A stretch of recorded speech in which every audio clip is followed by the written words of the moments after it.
সুপ্রিয় শিক্ষার্থীবৃন্দ, এখন আমরা আলোচনা করব পদার্থবিজ্ঞান প্রথম পত্রের তরঙ্গ অধ্যায় থেকে। তরঙ্গ অধ্যায় থেকে আজকের আমাদের আলোচ্য বিষয় হিসেবে তরঙ্গের তীব্রতা রাশিমালা। তাহলে আমাদের তরঙ্গের তীব্রতা রাশিমালা প্রতিপাদন করতে হবে এবং এই তীব্রতাটা কোন কোন রাশির উপরে কীভাবে পরিবর্তিত হয় সেটা বুঝে মুখস্থ মনে রাখতে হবে। তো তার আগে দিয়ে আমাদেরকে জানতে হবে তরঙ্গের তীব্রতা কাকে বলে। তো তীব্রতা হচ্ছে আসলে মূলত যখন তরঙ্গ সঞ্চালিত হয় তখন তরঙ্গ পথে লম্বভাবে একক ক্ষেত্রফলের ভিতর দিয়ে যেই পরিমাণে তরঙ্গ শক্তি সঞ্চালিত হয়, কোনো তরঙ্গ একক ক্ষেত্রফলের ভিতর দিয়ে যে পরিমাণে তরঙ্গ শক্তি একক সময়ে প্রবাহিত হয় তখন সেটাকে আমরা নাম দিয়েছি তরঙ্গ তীব্রতা। তাহলে তীব্রতার সংজ্ঞাটা তোমরা শিখবা, আমরা তীব্রতার সমীকরণটা আমরা প্রতিপাদন করব। তো প্রতিপাদন করতে গেলে ওখানে আমাদের প্রতিপাদনের ভিতরে আমাদের সংজ্ঞাটা চলে আসতেছে। আমরা ধরে নিলাম এই ক্ষেত্রফলের মধ্য দিয়ে টি সময়ে প্রবাহিত তরঙ্গ শক্তি ই ধরি, এটা আমরা ধরে নিলাম। ধরে এই ক্ষেত্রফলে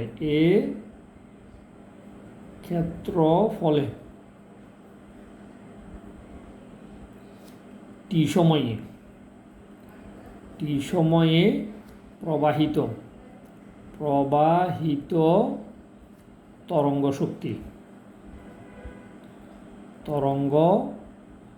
শক্তি ই, অর্থাৎ এই ক্ষেত্রফলের ভিতর দিয়ে টি সময়ে ই পরিমাণে তরঙ্গ শক্তি প্রবাহিত হয়।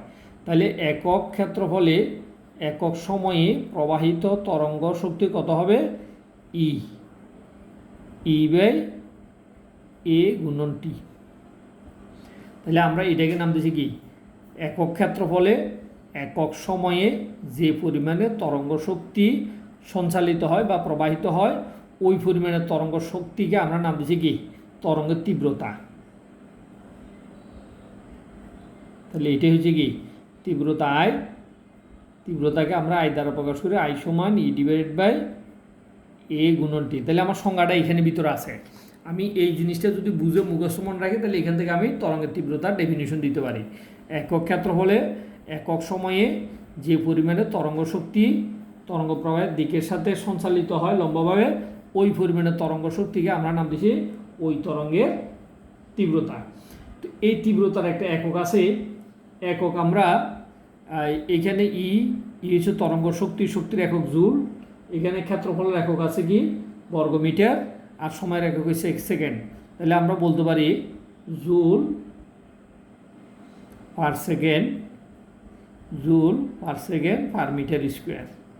বা আমরা এটাকে যখন আমরা ক্ষমতা দিয়ে প্রকাশ করব তখন এটাকে জুল পার সেকেন্ড সমান হচ্ছে ওয়াট, তাহলে ওয়াট পার বর্গমিটার অর্থাৎ ডব্লিউ পার মিটার স্কোয়ার। তাহলে এই দুটো হচ্ছে আমাদের কি তরঙ্গের তীব্রতার একক। এই এককটা আমাদেরকে ভালো করে মুখস্থ মনে রাখতে হবে, কারণ এটা পরীক্ষাতে বিভিন্ন সময় এমসিকিউর মধ্যে দেয়। এখন এখান থেকে আমরা তরঙ্গের সমীকরণ নির্ণয় করতে গিয়ে তাহলে তরঙ্গটা টি সময়ে একটা দূরত্ব অতিক্রম করছে, তাহলে কতটুকু দূরত্ব অতিক্রম করছে সেই দূরত্বটা নির্ণয় করার জন্য আমরা হর ও লবকে অতিক্রান্ত দূরত্ব দ্বারা ধরে নিলাম। টি সময়ে তরঙ্গের অতিক্রান্ত দূরত্ব এল, তাহলে এই অতিক্রান্ত দূরত্ব যদি এল হয় তাহলে আমরা উপরেও এল দ্বারা গুণ করলাম, এল টি নিচে এল দ্বারা গুণ করলাম, তাহলে এল হচ্ছে অতিক্রান্ত দূরত্ব।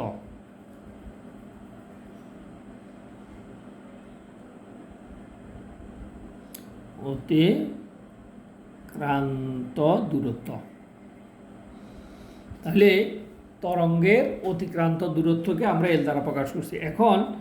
এখন দেখো এল বাই টি একটা রাশি লিখতে পারি এল বাই টি। তা আমরা ধরে নিলাম তরঙ্গটা টি সময় এল দূরত্ব অতিক্রম করছে, তাহলে একক সময়ের অতিক্রান্ত দূরত্ব হচ্ছে এল বাই টি। এই একক সময়ের অতিক্রান্ত দূরত্বকে আমরা বলছি তরঙ্গের বেগ ভি। তাহলে এটি হচ্ছে তরঙ্গের বেগ,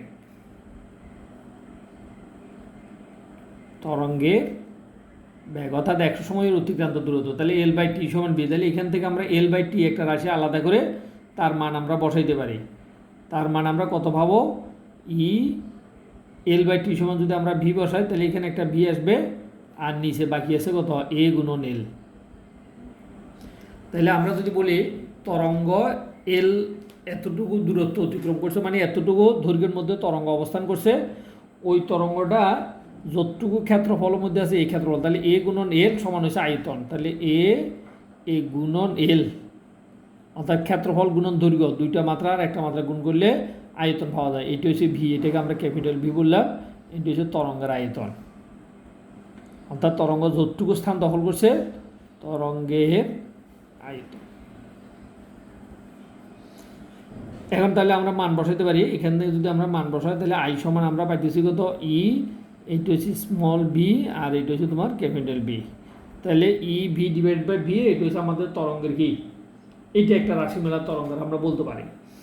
এখন আমরা জানি তরঙ্গ যেহেতু সঞ্চালিত হচ্ছে, তরঙ্গের কণাগুলা যেহেতু সঞ্চালিত হচ্ছে, এই কণাগুলোকে আমরা বলতে পারি সরল দোলন গতিসম্পন্ন কণা।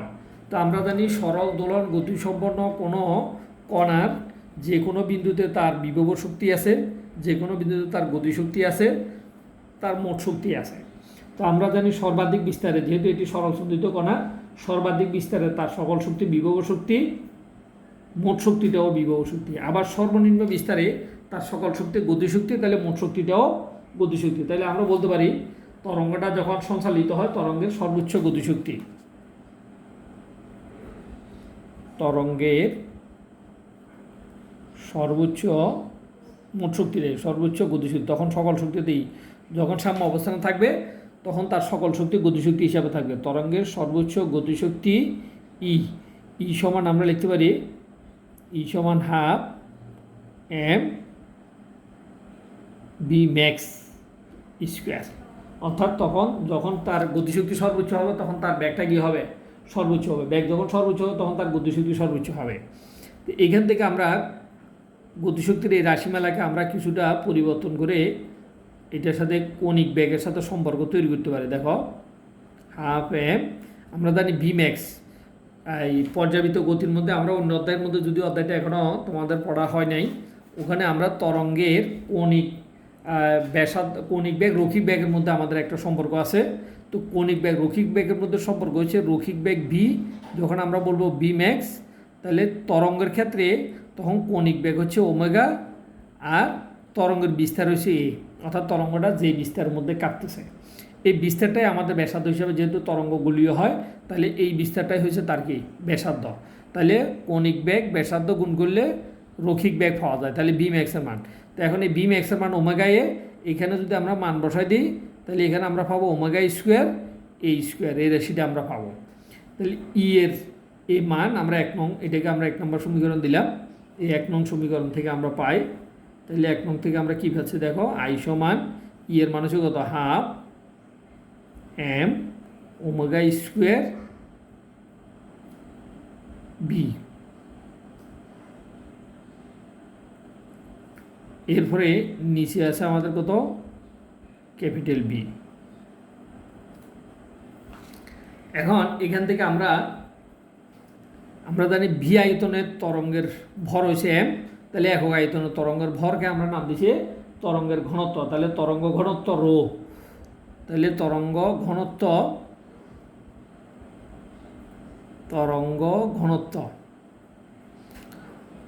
রো সমান হচ্ছে কত, এম বাই ভি। তাহলে এম বাই বি সমান রো আমরা এখানে বসাইতে পারি, তাহলে আমাদের থাকতেছে আর কত, হাফ এম বাই বি সমান যদি আমরা রো বসাই, আবার ওমেগা সমান আমরা জানি যে 2πf, ওমেগা সমান কত 2πf, তার উপর হোল স্কোয়ার ইন্টু কত ভি। এখন দেখো এই ওমেগা সমান এই 2πf, এটা আমরা অন্য অধ্যায়ের মধ্যে আমরা পড়ছিলাম, তোমাদের মনে আছে কিনা দেখো, যে কম্পাঙ্ক যদি এফ হয়, 1 সেকেন্ডে যদি এফটি কম্পাঙ্ক দেয় তাহলে কৌণিক বেগ ওমেগা সমান 2πf। তাহলে এখন এখান থেকে আমরা লিখতে পারি এ 4π স্কোয়ার এফ স্কোয়ার, তাহলে হাফ এ রো, এখানে আমরা লিখতে পারি 4π স্কোয়ার এফ স্কোয়ার। এখানে আমাদের আরও একটা রাশি বাদ পড়ে গেছে, ভি ম্যাক্স সমান ওমেগা এ, এখানে একটা এ স্কোয়ার আছে, তাহলে এই স্কোয়ারটা এখানেও থাকবে, এই স্কোয়ারটা এখানেও থাকবে।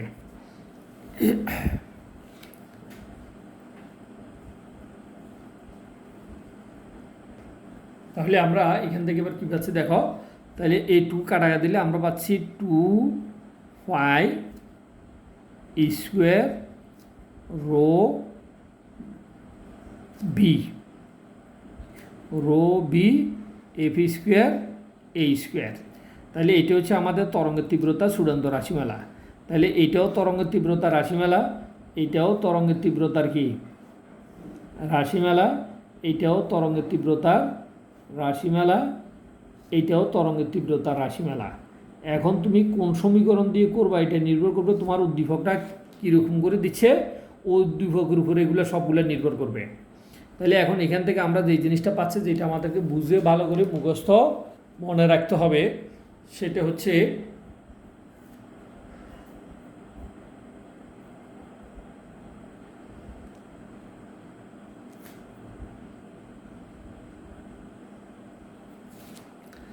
আমাদেরকে মনে রাখতে হবে যে এখানে তরঙ্গগুলো কিভাবে পরিবর্তিত হচ্ছে। তাহলে আমরা এখানে কি পাচ্ছি, এইখানে তরঙ্গের সর্বোচ্চ গতিশক্তি ইসওয়ান half M B max square.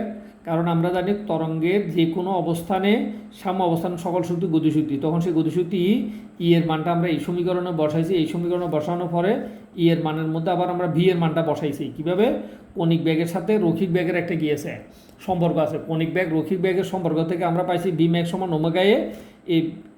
এই বি ম্যাক্সের এই মানটা এখানে বসাইলে ওমেগা স্কোয়ার এ স্কোয়ার। এই ই এর এই মানটা আমরা কোথায় বসাইছি? 1 নং সমীকরণে। ই এর এই মান এটা আমরা এই 1 নং সমীকরণের ই এর জায়গাতে বসাই, আমরা এই সমীকরণটা পাইছি। এই সমীকরণটা থেকে এরপর আবার ওমেগার মান বসাইছি আমরা 2πf, তার উপর হোল স্কোয়ার দিছি। এরপর এখানে ক্যালকুলেশন করার পর 4π স্কোয়ার এই ওমেগা 2πf হোল স্কোয়ারকে আমরা ক্যালকুলেশন করে এটা পাইছি। এখান থেকে আমরা চূড়ান্ত একটা সমীকরণ পাইছি, এটা হচ্ছে তরঙ্গের তীব্রতা। এখান থেকে এখন আমাদেরকে মনে রাখতে হবে যে এই তীব্রতা কোন কোন রাশির উপরে কীভাবে পরিবর্তিত হয়। তো এখন আমরা যদি দেখি তরঙ্গের তীব্রতায় তরঙ্গের ঘনত্বের কি সমানুপাতিক, এখান থেকে আমরা এই একটা সম্পর্ক পাই, এটা আমাদেরকে মুখস্থ মনে রাখতে হবে।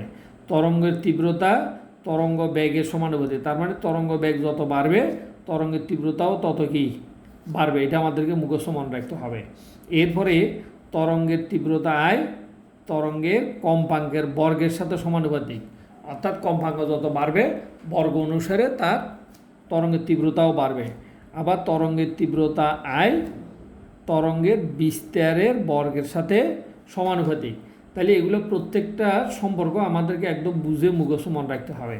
এখন তোমাকে যদি বলা হয় তরঙ্গ বেগ দ্বিগুণ হলে তীব্রতা কত দ্বিগুণ হবে, যদি বলা হয় কম্পাঙ্ক দ্বিগুণ হলে তীব্রতা কত হবে, কম্পাঙ্ক দ্বিগুণ হলে তীব্রতা 4 গুণ হবে। আবার যদি বলা তীব্রতা দ্বিগুণ হলে কম্পাঙ্ক কত হবে, √2 গুণ হবে। তাহলে আমাদেরকে দোনো দিক থেকে পরিবর্তন করার মতো